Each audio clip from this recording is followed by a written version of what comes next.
CNBLUE is unique to me because they have an indie rock feel. It's Korean pop rock. Even though they're a K-pop band, I think that their time doing street tours in Japan gave them a very different sound. I like the fact that they are all capable of playing instruments. They all love American music. They remind me a lot of Maroon 5. Their greatest inspirations are Eric Clapton and John Bon Jovi. They have a song to match every one of your moods.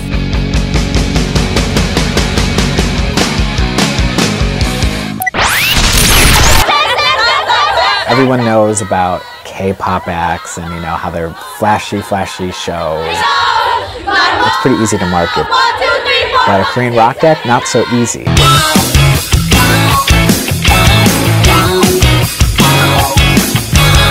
It's a really huge, exciting time for Korean rock.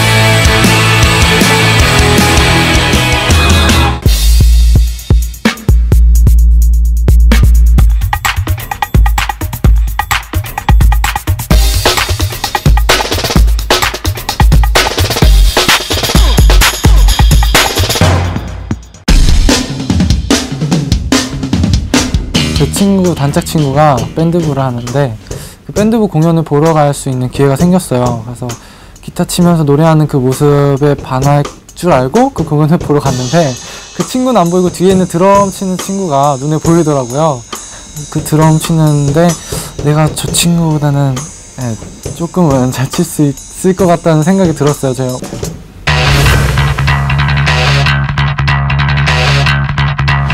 포지션 정말 다 멋있는 것 같아요. 근데 왠지 베이스는 약간 끊어주는 맛, 약간 맛살리가 좋은 거라서 그 베이스 솔로 치는 사람 막 동영상을 보고 너무 멋있고 잘해보고 싶고 막 그랬던 것 같아요.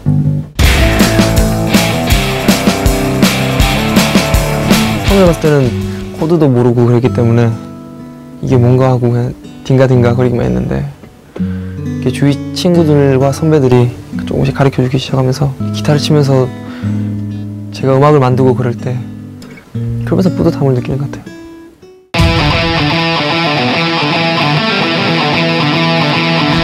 기타의 매력은 그 기타만의 그런 소리들, 기타 딱 들으면 기타 손요리다, 기타다 라는 것 자체가 저한테는 굉장히 매력 있는 것 같아요. Their label, FNC Entertainment, instead of training them in a facility or headquarters or whatever, most K-pop acts do, they actually went to Japan and literally performed on the streets, not only as, an unproven K-pop act, but literally as nobodies anywhere. 아니, 무슨 밴드인데? CNBLUE라고 이번에 신규. 네, 신인 밴드인데 웨토리아 노래 들어보셨어요? With most K-pop artists, they'll go through up to 12 years of training and then debut. And when they debut, they're debuting on, national television in Korea and then to a wide audience and, with mass marketing. With CNBLUE, they started out more as an indie band. So it's very much the story like what we see, especially here in New York with some of the bands that started out of Brooklyn, with the Brooklyn music scene in Williamsburg and where they were starting out very small. And then they've exploded now into just such a huge band.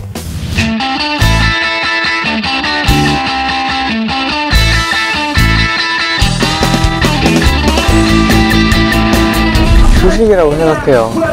다른 사람들도 마찬가지로 휴식할 때 음악을 많이 듣잖아요. 저도 그런 편이고 제가 들리는 음악이 남들한테 휴식이 됐으면 좋겠어요. 밥 같은 거? 네, 밥. 나의 인생의 음악은 밥과 같은 것이다. 하루에 밥을 3끼 다 먹잖아요. 그렇듯이 꼭 안 먹으면은 죽을지도 배고프니까 막 신경질도 나고 짜증도 나고 그러는데 저도 음악을 하루라도 안 들으면 뭔가 불안하기도 하고.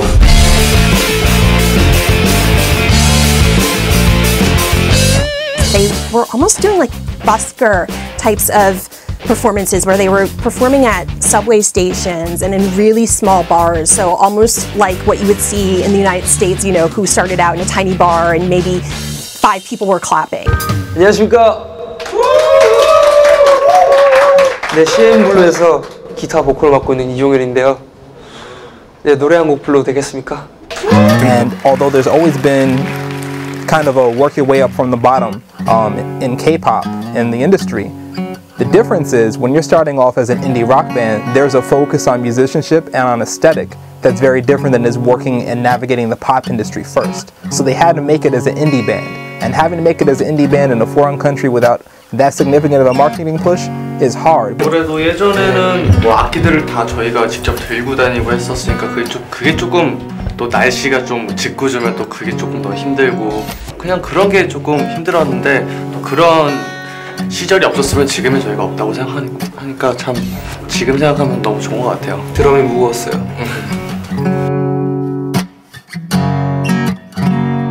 You see where in the beginning they were barely even charting on the Oricon charts. They were barely making a mark. However, they did generate some minor buzz, and minor buzz is better than no buzz, and the sales weren't strong, but it did prove that Japan was a potential market for them looking forward to the future.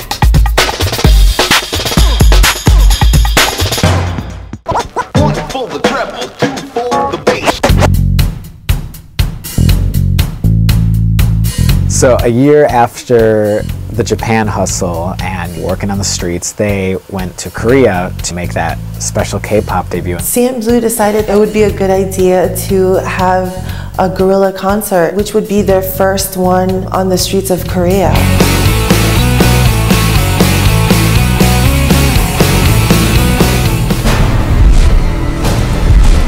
인터넷에 올라온 문제의 블로그 포스트. 악기에 꽂은 잭이 보이지 않는다며 이들의 라이브 공연을 핸드싱크로 둔갑시켜버렸다. 인터넷에 그런 글을 본 적 있어요. 속상하기도 하고. 밴드는 그런 거 연습 안 하고 그냥 하는 척만 하고 나오는 줄 아는 것 같아요. 정말 연습을 많이 하고 동영상도 많이 보고 라이브 공연도 많이 보고 그러면서 연습을 똑같이 연습 많이 하고 그러는데 그런 편견이 저희 우리나라에서 밴드를 클 수 있는데 좀 막이 되고 있는 것 같은 느낌이 들더라고. Well, what's different with CNBLUE playing in the streets first is that most artists are nurtured in the fuzzy womb of their labels, and CNBLUE was thrown directly out into the streets and they were like, go perform. And the importance of that is not only does it give them the authenticity in terms of having that indie rock band aesthetic and feel, it also allowed them to be able to hone their artistry to a point where audiences were drawn to them. 그냥 좋아요. 그냥 매력 있어요. 시크해요. 조금밖에 못하지만 CNBLUE 사랑해요. Like, yeah, they were doing covers, but they also would weave in some of their own material. So those street performances help build their initial fan base. That's important for marketing, but it's also important for the development of the artists and their artistry in terms of being confident with their artistic voice and their vision. 안녕하세요, CNBLUE입니다.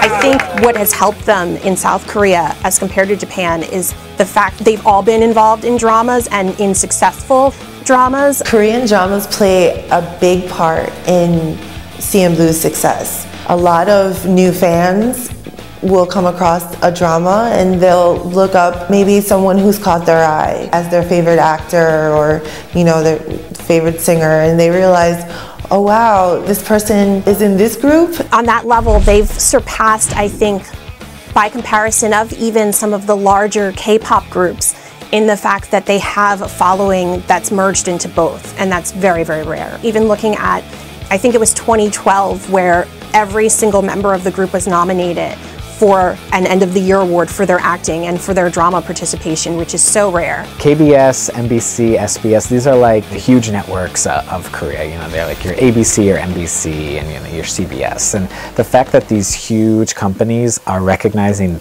these guys' talents is the highest honor you can get in media.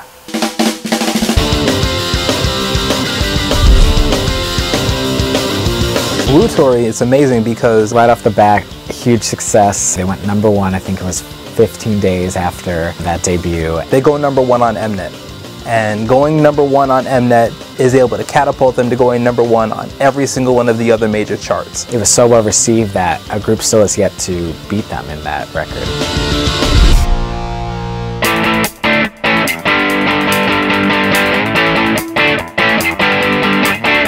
The guys, prove themselves an underground band in Japan.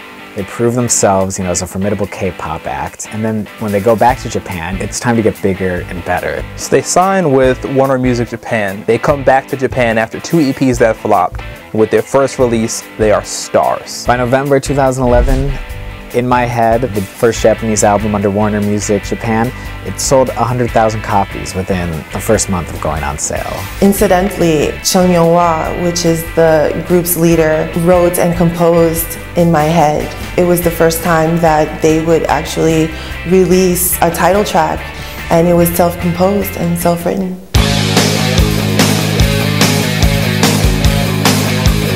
In 2013, CNBLUE's Re-Blue album goes to #1 on Billboard's World Album charts. With Re-Blue, their newest release, where it just charted across the boards and was an all-kill in Korea. So CNBLUE has come a long way from performing in subway stations in Japan and struggling with their first 2 EPs. They've come a long way from being the rookies. They're at #1 on Billboard, and that's a really huge accomplishment. FNC made a point of saying that they weren't just going to stay in Asia, which was huge. And I know that they were the first Korean rock band to go into Latin America, which is another huge accomplishment. And they have a huge fan base in Latin America, especially in places like Brazil and Peru, where surprisingly K-pop and K-rock are just blowing up. Here you have this K-pop band that starts out as an indie rock band in Japan, comes back home, is in everything from reality television to becoming chart toppers 15 days after their first single release. And what do they end up doing?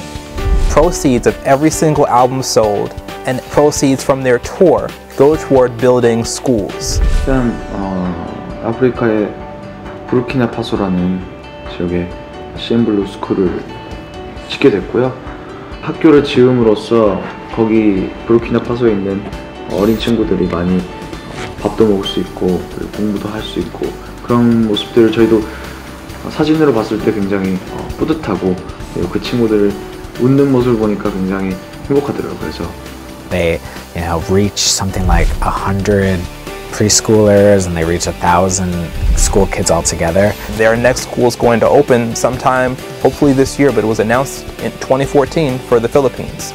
And it shows that aside from the music, for them it's about more than the music. And I think that it's a really honorable enterprise to choose to open up these schools and be able to touch kids that may not even be in your target market base. They're just doing it because they care. In 2011 and 2012, CNBLUE made the Forbes Korea Power Celebrity list. That places them among the huge girl groups, the huge boy bands, the top paid actors, and putting them among groups like Girls' Generation and Big Bang, who had huge sales, and that leads to huge endorsement deals. That really goes to show that this is a group that is really viable and really can be a huge moneymaker. When I heard that the tickets were going on sale for New York, I was so excited. I said, I'm going. There's definitely going to be tons of fans lined up. I know that there are numerous fan projects by some of their clubs and their groups that are based in the United States have already been planning out. And I believe there's already people about to start camping out. So there's definitely going to be a huge turnout. And I know there's some fans that are going to see them in LA and still going to see them in Mexico. A lot of fans actually braved New York City weather in January, which was pretty much a blizzard, and stood out on lines from like midnight the night before. I know people who are fans of CNBLUE on an international level from 12 all the way up to, I know a CNBLUE fan who's 79. There's no limit to the CNBLUE fans. Older men, younger women, even some children. CNBLUE's fans are called boys. And that is a name that CNBLUE gave to us because we're their voice, and it makes me feel special. They understand their fan bases very well, what's going to sell, but at the end of the day, at the heart of the matter, on every single album, they push the envelope of what K-pop can be perceived as because of these rock overtones and this rock authenticity. These are 4 really attractive guys, clearly talented, but they could have easily gone on a route where they let the company mold them into whatever they wanted, but they came from being nobodies. They really hustled so hard to make it where they are. This is a group that really worked hard and really embodies that whole concept of keep hustling and you'll make it no matter what. 실력 같은 경우에는 저희가 계속해서 늘려가야 되는 부분이고, 무대에 많이 서는 게 일단 저희 꿈을 이렇게 이루어가는 차원에서 정말 좋은 것 같습니다. 최고였던 것 같습니다. 앞으로도 저희 CNBLUE 더욱더 멋진 무대, 그리고 즐거운 무대, 진지하게 음악을 사랑하는 친구들이라고 생각해 주셨으면 감사하겠습니다. 네, 지금까지 CNBLUE였습니다.